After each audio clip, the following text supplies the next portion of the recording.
নমস্কার বন্ধুরা, আমি বিজয়। আপনারা দেখছেন গ্রিন প্ল্যান। আজকে কিন্তু আমি চলে এসেছি হিরাদি দিদির ছাদ বাগানে।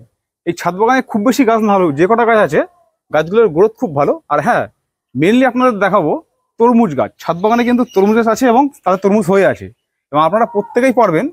আপনাদের কিন্তু মানে তরমুজের যে বীজ আর কি বা চারা কেনা লাগবে না, তার একটা নতুন কৌশল দিদি বলে দেবেন আপনাকে। আপনারা দেখতে থাকুন। আর মোটামুটি কী গাছ কীভাবে কী করেছেন, মাটি কীভাবে তৈরি করেছেন, সবই আমরা দেখবো। মোটামুটি দেখতে থাকুন। আচ্ছা দিদি, এই যে সবেদা গাছটা মোটামুটি দেখতে পাচ্ছি, দেখুন আপনারা দেখুন বন্ধুরা, গাছটাতে কিন্তু গাছের প্রত্যেক আগাতে কিন্তু অসংখ্য পরিমাণে ফুল রয়েছে কিন্তু, এবং ফলও দেখা যাচ্ছে, ফলও রয়েছে প্রত্যেকটা আগা, কোনো আগা কিন্তু বাদ নেই। এবং গাছটি কিন্তু কখনো আছে শুধুমাত্র একটা ছোট্ট বালতিতে। দিদি, এই মাটিগুলো কিভাবে তৈরি করেছেন আপনি? মানে এত সুন্দর যে ফল হয়েছে, ফুল ধরেছে গাছে, মাটিটা কিভাবে তৈরি করলেন? আসলে এটা অনেক দিনের পুরনো, মানে গোবর ফেলতে ফেলতে যে অনেক পুরনো হয়ে যায় যেটা, আচ্ছা, সেটা মানে পচে যায় আর কি। ওই পচা গোবর সারটা আমি উঠিয়ে এনেছি, আনার পরে ছাদে রোদ্দুরে শুকিয়েছি। আচ্ছা, শুকানোর পরে সেটা আমি কালেক্ট করে আর কি বস্তা রেখেছিলাম, আর যেটা বাদ বাকিটা এতে দিয়ে আমি সেটা ভাবেই করেছেন। হ্যাঁ, আচ্ছা, মানে মোটামুটি আসল কথা হচ্ছে পুরনো গোবর। হ্যাঁ, পুরনো গোবর শুকিয়ে পড়েছে। হ্যাঁ হ্যাঁ, আমি এমনি অন্য কোনো আর কিছু যে এক্সট্রা যে হাড়ের কুচি বা কিছু ওসব আমি কোনো কিছু ইউজ করি। আচ্ছা, মোটামুটি এই যে বালতিটা আছে এর মধ্যে কত ভাগ আর কি গোবর সার দিয়েছেন, আর মাটি কত ভাগ দিয়েছেন? মোটামুটি মানে বেশিরভাগটাই গোবর সার, মাটিটাই অল্প, মানে 3 ভাগ গোবর 1 ভাগ মাটি। হ্যাঁ, ওরকম। আর অন্য কিছু দেননি? না না না, অন্য সার দেননি কিছু? না না না না না। বন্ধুরা দেখুন, আমরা কিন্তু অনেকে মনে করি যে ছাদ বাগানে শুধুমাত্র সার দিলেই হয়তো গাছের গ্রোথ ভালো হয়, গাছের ফল ভালো হয়, কিন্তু দিদি বলছেন যে শুধুমাত্র গোবর সার, মানে জৈব সার যেটা, সেই ছাড়া কিন্তু অন্য কিছু দেয়নি এই গাছে। আপনারা কিন্তু এইভাবে চেষ্টা করতে পারেন। আর এটা কি আম গাছ? ফল ফুলেছে এখন? এটা 12 মাসি আম গাছ আর কি। আপনারা দেখতে পাচ্ছেন আমাদের কিন্তু এই সিজনে যে আম হয়, মোটামুটি গাছ সব শেষ, আম সব শেষ। দিদির কাছে কিন্তু এখনো ফুল হয়েছে এবং বলদ হয়েছে। দেখুন অনেকই মুকুল ছিল আর কি, সব শুকিয়ে গেছে। হ্যাঁ, একটা আম আছে আর কি এরকম। আচ্ছা, এই যে আম গাছটা এরকম মাটি সেম ভাবে তৈরি করা? হ্যাঁ, এরও মাটি সেম। অন্য কোনো সার না না না না, অন্য কোনো। তাহলে বন্ধুরা দেখছেন, মোটামুটি জৈব সার ব্যবহার করলে অন্যান্য সারে কিন্তু কোনো প্রয়োজন পড়ে না। আর হ্যাঁ, এই দেখুন তরমুজটা কিন্তু এখন, এটা কি জুন মাস মনে হয়? হ্যাঁ, জুলাই প্রথম সপ্তাহ। দেখুন জুলাই মাসে কিন্তু তরমুজ ছাদ বাগানে হয়েছে, এবং হয়েছে সেটা আমি বলছি। এই যে নতুন একটা এসেছে, এই যে নতুন আবার এসেছে, দেখুন। আরো অনেকেই ছিল কিন্তু মারা গেছে। কিভাবে গাছ তৈরি করেছে আমি জানাবো ভিডিও মাঝখানে, আপনার প্রত্যেকে কিন্তু পারবেন। চলুন অন্যান্য গাছগুলো দেখে নি। এদিকে ড্রাগন গাছে দেখা যাচ্ছে যে ফুল ফুটেছে, কিন্তু ড্রাগন পেকেও গেছে দুটো। আচ্ছা, আজকে এই ফুলটা ফুটবে, আজকে রাতে ফুটে যাবে। হ্যাঁ, এই ফুলটা ফুটে যাবে। দেখুন কতবার ফুল দেখুন ফুটেছে, দেখুন। না ফুটেনি আর কি, কুড়ি, এটা কুড়ি আজকে রাতে ফুটবে, আজকে রাতে বেরিয়ে। আচ্ছা, এই গাছে কি প্রথম ফুল নাকি? না না, এটা তৃতীয়তম, 3 নম্বর। হ্যাঁ, 3 নম্বর। ফল হয়ে গেছে খাওয়া? হ্যাঁ, গত বছর হয়েছিল দুটো, আর এবছরও 3টে হয়ে গেছে, আর এটা তৃতীয়।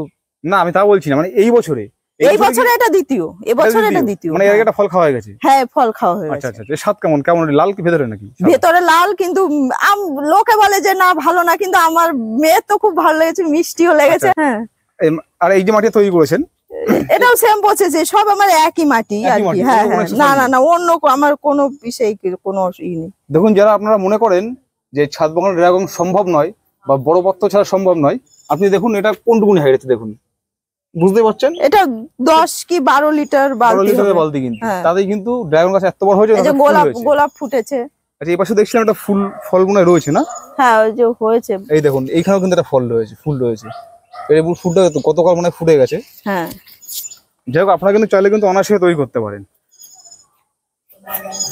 এদিকে বিভিন্ন রকম গোলাপ রয়েছে। পত্তুলিকার কতগুলো কালার আছে আপনার কাছে? পত্তুলিকা মোটামুটি বিকেল হয়ে গেছে বলে 6-7 রকম আছে। হ্যাঁ, 6-7 রকম। আচ্ছা আচ্ছা, এই একটা বেশ সুন্দর মিনি কামিনী আছে, এটা লেমন গ্রাস। হ্যাঁ, চাঁদি খেয়েছেন কখনো নাকি? হ্যাঁ হ্যাঁ, খেয়েছেন। খেতে কেমন? খেতে তো খুবই ভালো লাগে। আচ্ছা আচ্ছা, বেশ গন্ধ।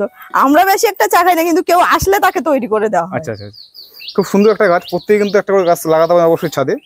দেখতে ঘাসের মতো, কিন্তু অনেকে জানেন হয়তো এটা হচ্ছে লেমন গ্রাস। পুঁইশাক গাছটা দেখুন। আচ্ছা, এই যে পুঁইশাক গাছ তৈরি করেছেন, এটা কি মানে বীজ থেকে? হ্যাঁ, বীজ এনে বসিয়ে তাই তৈরি করা হয়েছে আর কি। এটা মিনি কামিনী? হ্যাঁ, মিনি কামিনী।